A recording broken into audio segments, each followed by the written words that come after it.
Hello and welcome back to the Coaches Show on 90.1 KBPK. I'm Ryan Osborne, and I'm joined by Holden Remy, and together we are the hosts of the Coaches Show here on 90.1 KBPK.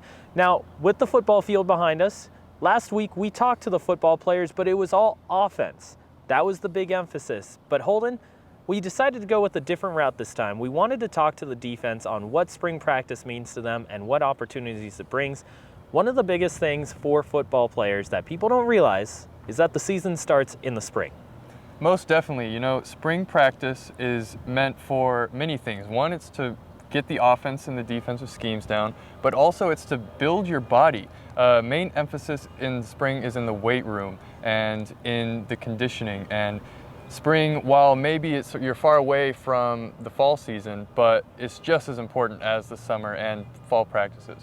I mean, you as a football player, you saw plenty of spring practices and you've seen a lot of football seasons that, don't necessarily have the start that they would like. Is that something that gets fixed in spring practice? Yeah, definitely. I think the intensity of spring practices definitely carry over with the intensity of practices in the summer and the fall. So if you have a bad spring, that will also carry over and you may start off bad in the summer. So we're going to talk with the coaches of the defensive side of the Fullerton College Football team, both Holden and myself, not Holden and myself, but Holden and myself, as we continue on with the Coaches Show. Hello, I'm here with Coach Dustin Sober, who is the Linebackers coach as well as assistant special teams coach. So Coach Sober, as we were talking earlier, you started out here at Fullerton College a few years ago and then took some time to coach at Buena Park High School, and now you're back here. So let's start off. What is the transition been like from going to high school back to the community college?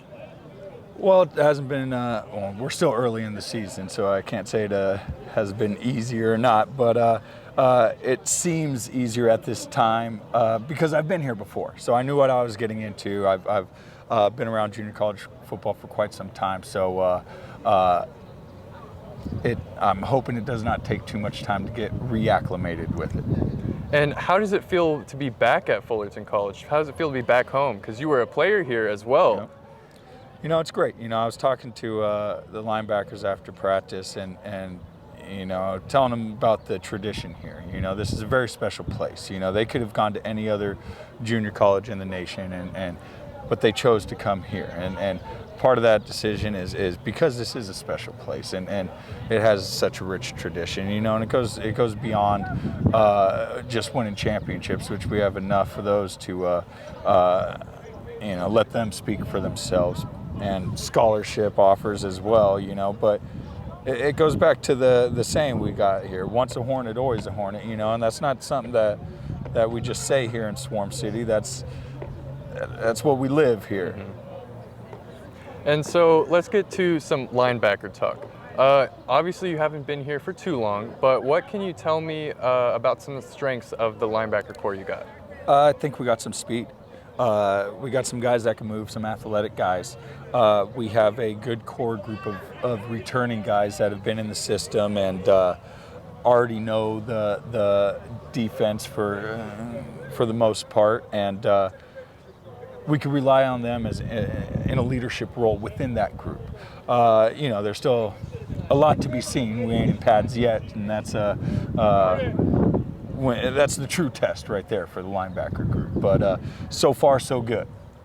And then if we talk about the scheme, defensive scheme, are your linebackers more playing on the line, rushing the passer, or are they playing more coverage? Is it a little balanced? It's really balanced. They have to be very versatile at the linebacker position here. We do like to bring that pressure, so they have to be ready to come after the quarterback. But college football has gone so much to a spread passing game, so they have to be able to adapt and be comfortable in space and break on balls and run with running backs and wide receivers. And what would you say is the most important trait for a linebacker to have? Intelligence, knowing where they fit in the scheme, knowing which puzzle piece they are, picking up on keys, receiver alignment, back alignment, O-line stance, and picking up on tells that give plays away, and being able to react. And how important as a linebacker is it to be a leader? It's very important. One of the things I was telling you about was the rich tradition here, and back in my day and thereafter, the linebacker group has always kind of been the leader on the defense. The Mike Backer calls the defense in the huddle and whatnot, but that's always just kind of been something that's spilled over into the rest of the defense and the rest of the team. We used to refer to ourselves as the hit squad, and it was just kind of a good nickname that we always kept going and kept that tradition going. But we lived up to it, and we expect the guys to assume that leadership role, and it's not just leading by telling somebody they're wrong or whatnot. It's leading by example, showing guys how to hustle in practice, showing guys how to do the right thing, holding yourself accountable so you could hold others accountable. And you being one of the newer coaches just joining back, what has the reception been like from the players, and how are you connecting with the players? Oh, I think reception's been great. I'm still getting to know a lot of guys, still learning the team dynamics, if you may, but everybody's been more than welcoming and respectful, and I guess that's all you could ask for as an F&G. And what's been the best part, or what do you think will be the best part about coming back to Fullerton College to coach? Winning championships. That's one of the reasons I came back. I want to win a national championship. And what are you doing in this spring? I know spring is still very early, but what are some things that you implement in practices that down the line will lead to help you win championships? Teaching them how to be champions, and it's not just, you're not just a champion when you win that ring. It's everything you do in practice, from if we say toes behind the line, it's toes behind the line, no exception. If we say finish through the line, it's not finish to the line, it's not finish before the line, it's finish past the line, and really hammering those things home here in spring ball. So once we get into summer, once we get into fall camp, those are issues that we don't have to address anymore, because that's just how we do things. We do things the championship way. And what are some goals that you're looking to achieve in your first season as a coach, first season back as a coach? Well, obviously the ultimate goal is to win a championship. Obviously national championship, state championship, league championship, bowl championship, but really just to contribute. I'm fortunate to get to work with a couple different groups here on the team, and just want to share my experiences, my knowledge about the game with them, and help them to improve as players, which will help them to contribute to the team as a whole. All right, and then one final question, a little bit of a more fun kind of personal question. All right. What part of the game of football gets you going and makes you excited to be a coach? Hitting. Even though it's almost illegal to play defense nowadays, but yeah, hitting. I still teach guys, you put your face mask on a guy, then and shoot your hips, you ain't going to miss that tackle. You might get ran over, but you're at least taking that guy with you. So yeah, that's why I started playing football, is because I wanted to hit people. That's why I like football. It's why I like watching football, and it's what I teach. Well, thank you very much, Coach Sober. Thank you. This has been Dustin Sober, Dustin Sober, linebackers coach as well as special teams coach. Brand new coach here at Fullerton College, looking to be successful. We're here with Brian Crooks, the defensive coordinator for the Fullerton College Hornets. Brian, we're here in spring. Usually we talk to you as soon as fall begins and that schedule starts, but once you get to spring football, what as a coach does spring football do for you? It's all about mental. It's all teaching the new kids our scheme, teaching returners the scheme again, teaching them where they got to drop, where they got to put their foot in the ground, where they got to get in a stance again. It's all about the mental reps. It's really not very physical. It's just teaching them where to go on our stunts, where to go on our blitzes, where the coverage, where you're supposed to go number 2 receivers, where you're supposed to talk, crossers, all that big stuff. So it's all mental right now. So when we come in August, it doesn't become as mental, more physical. As a coach, do you ever kind of take your performance from this last season, draw something up different, and then when the returners come back at spring football, you say, okay, this is what we're doing differently in the upcoming season? We really don't change that much. We kind of like what we do. It's just teaching it better. Okay. Kind of go over our season and see where we went wrong as coaches and see why the players weren't doing what we wanted them to do. And, we're not happy with the 5-5 season. That's not us. And it's been like that in 19, we took 5-5, and now in 21, we're 6-5. We lost the bowl game in a heartbreaking fashion. So you go back and look yourself in the mirror, and as a coach, you have to sit down and go over what we do as a scheme. And, we kind of play with it a little bit and mess around with it, but the scheme is the scheme. We're going to keep what we do. We're just going to try to find a way to teach it better. When you talk about the scheme being the scheme, do you also find that other teams, especially in conference, kind of stick with that same thing? Hey, it's those same offenses that you're facing year in and year out. You just got to tinker with things a little? Yes, it's different players every year too. So you might have better players than you had the year before that do the scheme a little better than the players from the past. So players are a big part of it. We coach around our players. We kind of go with the strength of our players. So if we have a fast linebacking core, we might do something different than we have a slow linebacking core. So it's just different. It's a big player defense. We always go off what we do with our players. No one really changes. They change a little bit here and there, but everyone has their scheme and what they believe in, and it's just tinkering and making it better year after year that makes the team better.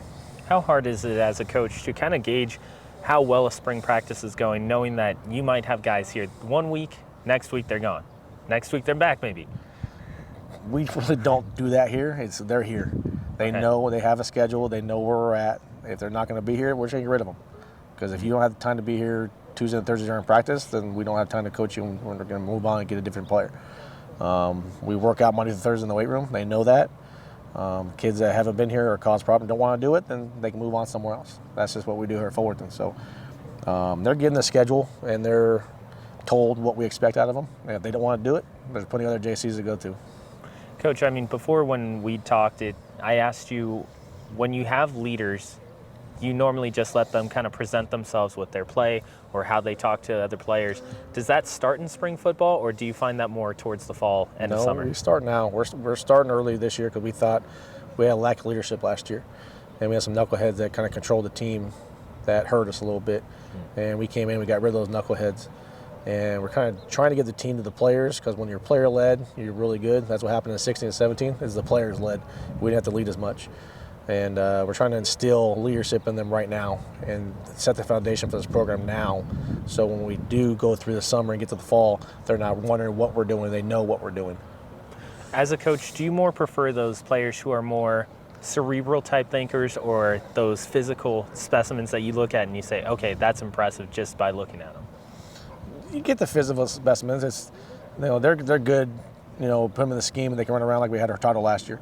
He's 6'4", 220-pound linebacker, ran a 4.6. So it's just getting him in the right spot, and he was going to get there and be physical with it. But that's why he's at Colorado now. But it's taking the other kids that aren't as physically talented as him and getting them to play the scheme and be successful. We've had 5'9" All-American linebackers go D1. But that's where you see a kid where he's undersized or he's not as fast, but he understands the scheme and can run it how we want him to run it. And that's what's gratifying about the JCs. You get a different kind of kid. You get the really good kids, but you also get the kids that need that help to mature and become better football players. And that's where I enjoy teaching them and making them better. You mentioned that before we talked, and just to take an example from 2016, you have a guy like Dustin who, shows up as that middle linebacker for you and turns into this world-class type of player. Does it give you that sense of pride knowing that you've been able to help those players from the time that you got here until the time that they end up moving on?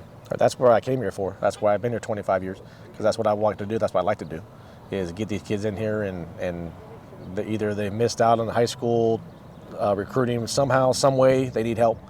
And they come here and they mature and they grow a little bit, become men and better football players, and then they get to sign that dotted line and go to a 4-year scholarship. And that's what makes it gratifying to do this job. And when we win with those kids, it makes it even more gratifying. When you mention them going on, how often do you keep up with those guys that you mentored here at Fullerton and then they end up moving on to that next 4-year or even pro level? I try to all the time. I always go through where they're at. during the fall, before our games, I go on my DVR and I go to see all the games that I can tape that my players are playing in. So when after the game, I go home, I go through them, I fast forward through their plays and see what they're doing. But I try to keep up with a lot of them because that's what, like I said, I do it for.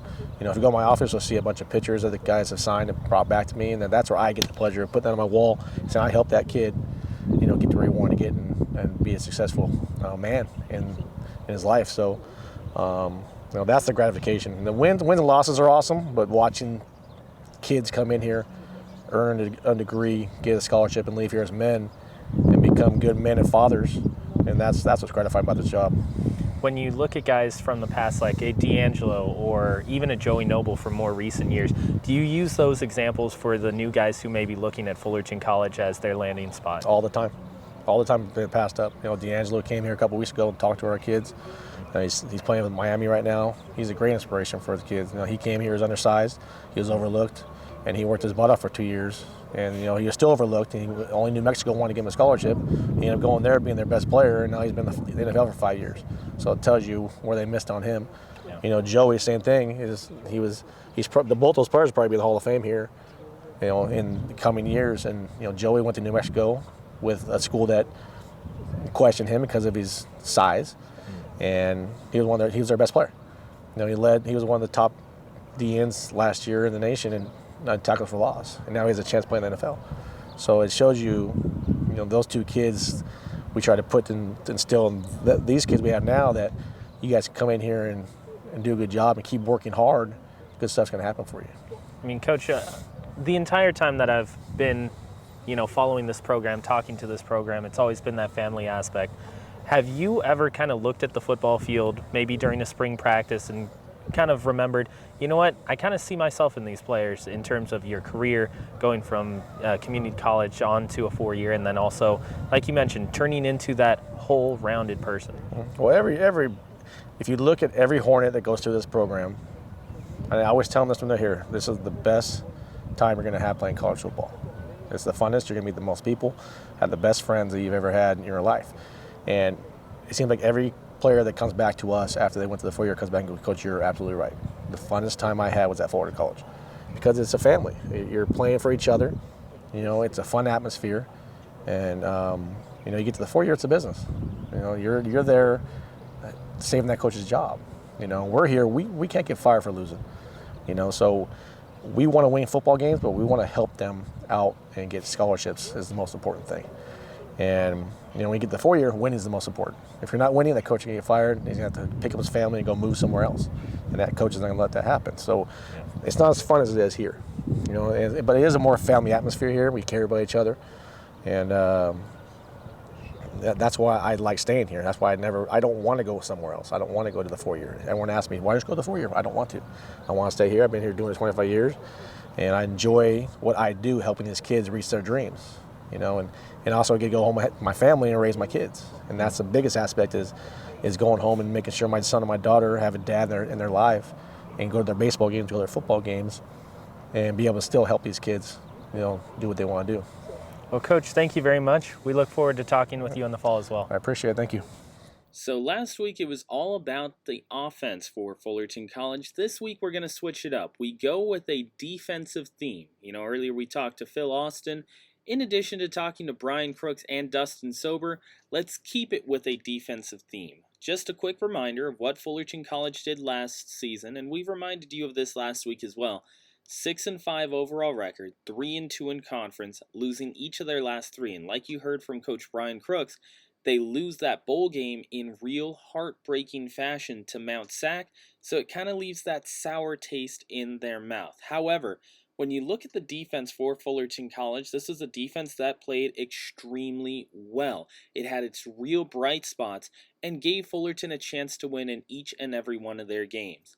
When you look at the fumbles recovered, they had 13 overall, 6 in conference. Defensive interceptions, they had 8 overall and 5 in conference, and 3 of which were really huge towards the back half of the season. That Golden West game, San Bernardino game earlier on, and also San Diego Mesa. Getting those takeaways was huge for Fullerton College. 28 sacks for the season, 19 of them in conference. So for Fullerton College, overall as a defensive unit, they played really well. You look at how they were able to heat up from the start of the season going towards the end. The takeaways started heating up. You see 2 interceptions against El Camino, 2 against San Bernardino, 1 each against Southwestern, Saddleback, Golden West, Mount Sac as well. Then also forcing those fumbles, getting the tackle opportunities to take that ball away, and then give the offense a chance to move on and get points on the board as well.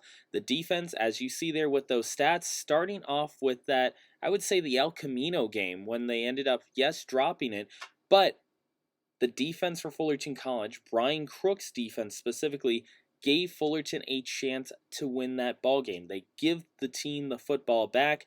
They are able to give them another opportunity, and that's kind of been a theme as long as Brian Crooks has been a defensive coordinator for the Fullerton College Hornets. When you take a look at this team individually, however, just to look at some of the top names here, like Jonathan Smith, Chandler Brown, Jalen Early, Isaac Hurtado, also Junior Wiley, O'Shea Davis, Gil Vasquez, Troy McDonald, Sean Morris, and Jordan Wright. When you look at that defensive core right there, you see some of those guys have transferred on. Each and every level for Fullerton College really contributed. You look at a guy like Troy McDonald, a sophomore defensive lineman for this team, who was really big for them towards the back half of the season. Just looking at some of his highlights, you can see the absolute speed that he had coming off the line, forcing plays to happen, and getting to the QB. It gave Fullerton College a chance to win because his presence was felt at all times. You look at his overall stats for Troy McDonald, 13 overall tackles in total, but tackles for a loss were huge. 3 sacks, 21 yards. Tackles for loss, he had 7 throughout the entirety of the season in playing 9 games with 25 yards lost and a fumble recovery as well. That defensive line was really crucial for Fullerton College, but when you switch over towards the linebackers, they were getting some really good linebacking play. Jalen Early is a guy that you can look at and you say, okay, well, he finishes in the top 3 in terms of overall tackles for Fullerton College, and he really gave them an opportunity to win against San Diego Mesa. He was big in that matchup against Golden West College, and also, again, for this linebacking core, Jalen Early, Isaac Hurtado, Junior Wiley, all 3 of those guys giving Fullerton College a chance to win by being in the right spots, getting to the quarterback when they need to, getting to the backfield when they need to. Those tackles for loss were huge. You see just 19 in between Early and Hurtado, which were enormous for Fullerton College. A highlight package here of Isaac Hurtado, who ends up transferring to the University of Colorado, which is something that Coach Brian Crooks ended up mentioning in our interview. He has the speed and the awareness to get into the backfield and was one of those leaders. Those 3 linebackers for Fullerton College were key throughout the entire season. You see Early, Hurtado, Wiley. Those 3 guys were big for Fullerton College, forcing 3 fumbles, recovering 4 fumbles in total, in addition to pass breakups as well. They added those tackles for loss in addition to the sacks, and when you look at those linebackers, they were crucial for the Fullerton College Hornets. Now, when you go to the secondary, this is a part of the defense for Brian Crooks that has always been an athletic type of group. Jonathan Smith, Chandler Brown were 2 of the big gunners for Fullerton College back there.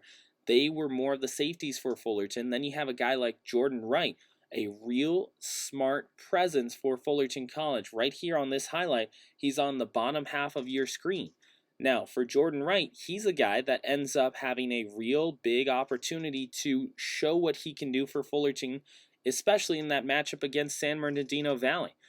As you see here, a 69-yard return. Didn't end up getting into the end zone, but he gets the interception, sets the pace for the Hornets right before they get into halftime, and it gave them the momentum that they would need after a couple of stalled drives and also a defensive drive where they gave up points. All of a sudden, you get the takeaway from a guy like Jordan Wright, uses his athleticism, his wiliness, and moves up the field, gives momentum right back to Fullerton. So those defensive backs were really big for Fullerton College, but it doesn't just stop at Jordan Wright. Earlier, we talked about Chandler Brown.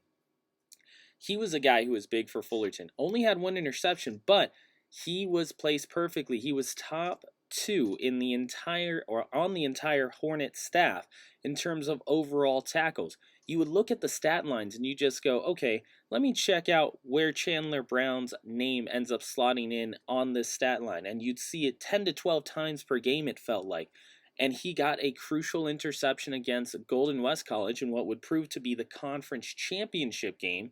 So you see there, got Fullerton College back into it after they had absolutely no momentum, uses his athleticism, and gets the Fullerton College Hornets back into it with less than 3 minutes left. So from every single level, defensive line, linebacking core, and also defensive backs, Fullerton College was getting big-time contributions from each and every part of the defensive side of the football. So, individually, the stats for Fullerton College looked really good. Now, when you take a look at the team as a whole, how they ranked overall, when you look at rushing yards per game, defensively for Fullerton, top 4 in the state of California, not even giving up 70 yards per game overall. Also, 61.6 tackles per game. Tackles per game. We already talked about the interceptions, the fumble recoveries, and the sacks as well. But in terms of defending the rush, they were one of the best teams in the entire state of California. In the CCCAA, they were top 4. So again, this Brian Crooks defense consistently brings results. Overall in the conference, when you look at the overall standings for Fullerton, as we mentioned, they finished 3rd in the entire conference. However, you want to look at points scored against. They were 2nd in the conference, just in conference play, only giving up 79 points. Overall, 191. Not even 200 points given up. That was big. So, that's the defense for Fullerton College, kind of giving you a rundown individually and overall as well. So once again, we want to thank Coach Sober, Coach Austin, and also Coach Crooks for joining us here on the Coaches Show on 90.1 KBPK. That's going to wrap it up for this week. For Holden Remy, I'm Ryan Osborne, thanking you for joining us. You've been watching the Coaches Show on 90.1 KBPK.